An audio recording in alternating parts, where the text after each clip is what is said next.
घाट पर दौरा सजायब छठी माई के घाट पर दौरा सजायब करब हुनके पूजन मैया देथिन दर्शन चलू चलू ये छठी माई के घाट पर दौरा सजायब छठी माई के।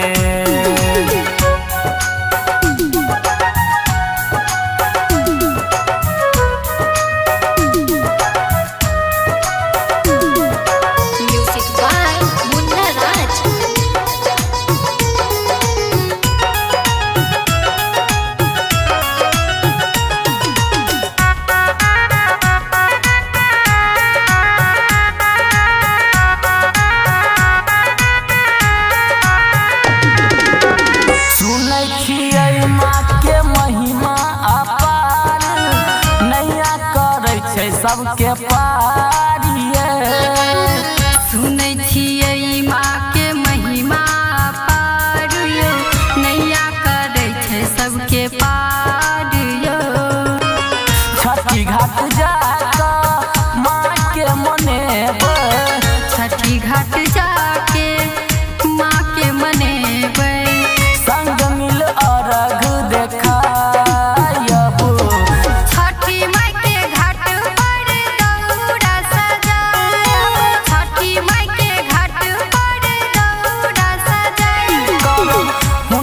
पूजन मैया देथिन दर्शन चलू चलू ये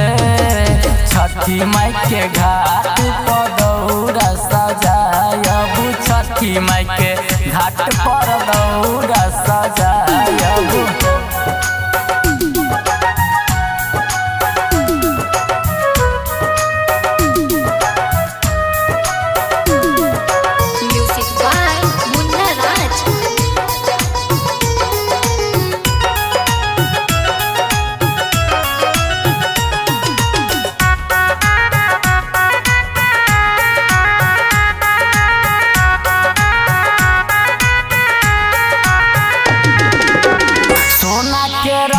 चढ़ आबै सूरज देव अर्घ के देरिए सोना के रथ चढ़ आबै सूरज देव साँझक अर्घ के रे बेरियो। राइटर रंजित दौलत सुनील संग राइटर रंजित दौलत सुनील संग डीजे गोविंद के मांगायब